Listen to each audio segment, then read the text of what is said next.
All right. So stat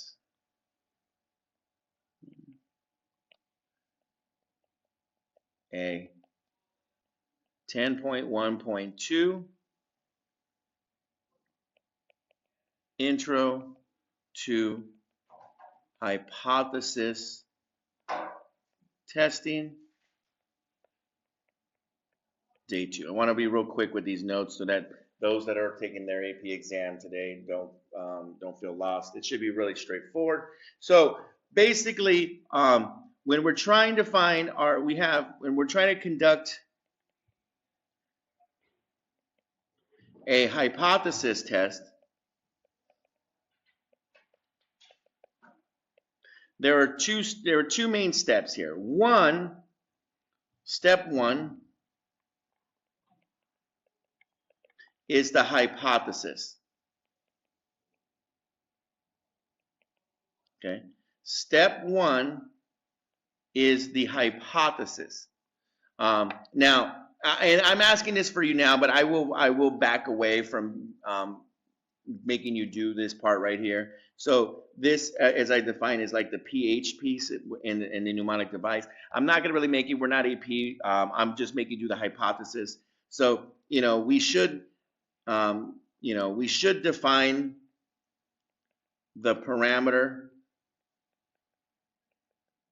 I'm going to put a little star on that one. I'm not too worried about that. But then we do the hypotheses, which is HO, HA, P equals blank, P blank, with this being P0 and this being P0. And we read from the question just like we did yesterday, just like we did in the do now. We determine what the inequality is. Okay, step 2. Step 2 is the assumptions check.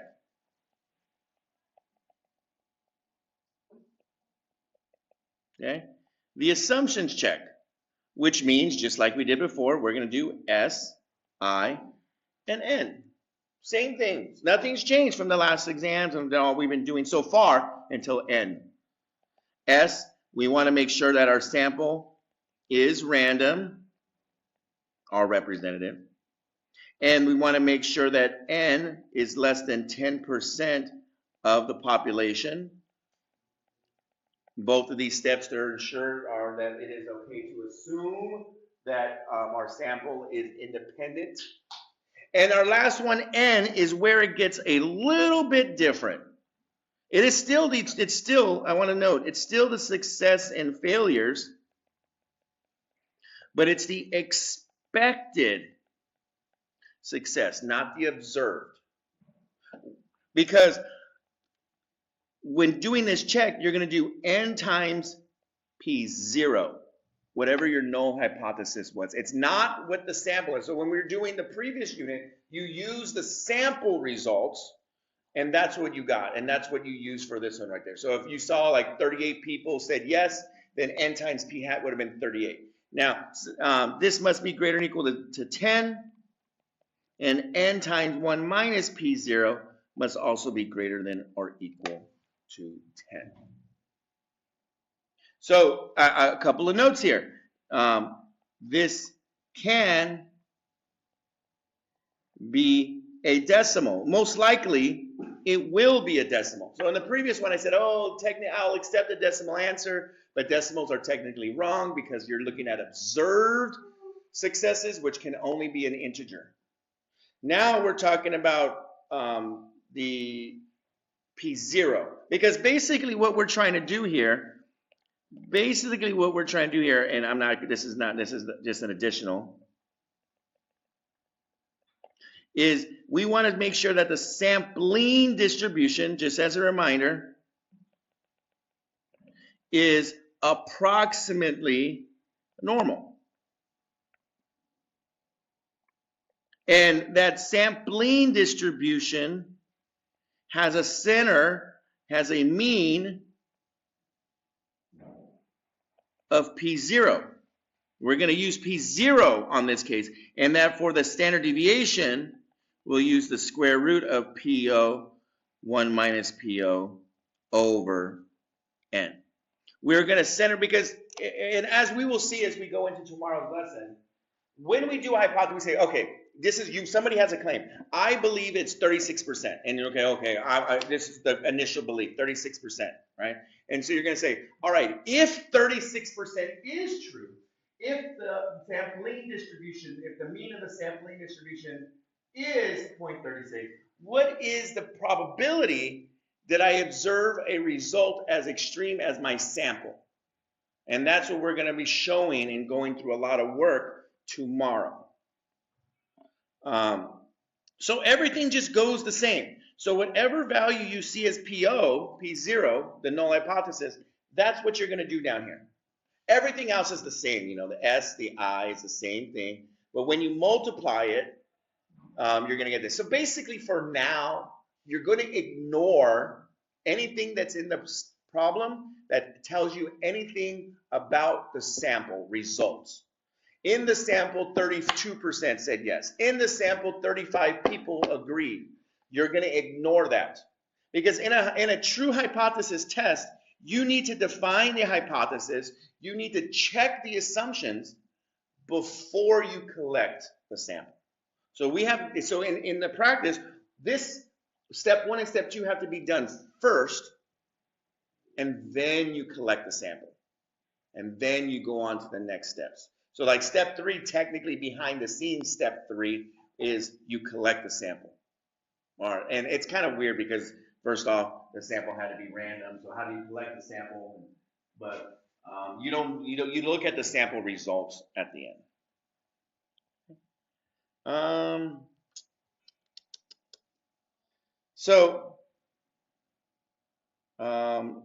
In terms of our do now problems, I'm going to do an example real quick from our do now. So now it doesn't mean they're always going to pass. So I've actually made it so that they're not going to pass. So this is do now problem 1. So in my do now problem 1 from Desmos, we got a thing. This was the one about the NCAA, and it said 2% of athletes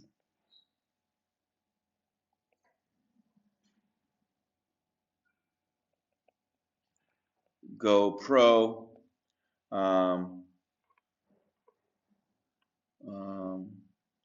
School believes theirs is more, and you have some other stuff. We're not going to go into. So that was the basis of the problem. And so our null hypothesis was that P was equal to 0.02, and our alternative. Oh, sorry. Let me add another thing on here.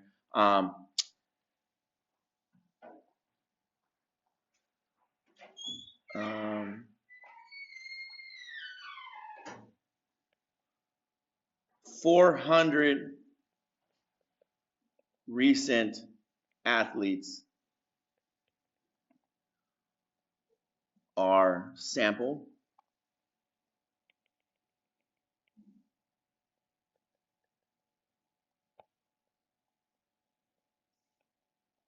I'm not gonna talk about the results.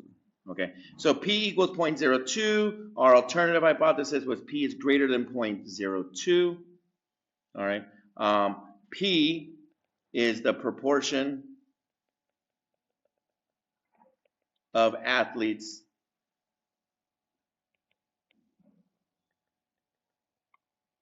at the college specifically, who go pro. And then we go into our assumptions checks. Okay, SIN. Now, nothing says that these 400 recent athletes was random, so we're going to assume sample is random. And nothing really tells me, but I think it's safe to say that 400 is less than 10% of all athletes at the college. And then comes the next piece. the n. So I'm going to do n times PO, which is 400 times 0.02. 400 times 0.02. Okay, what is that going to give me? 100 times 0.02 would just be 2. So 400 would be 8. Uh-oh, 8 is less than 10.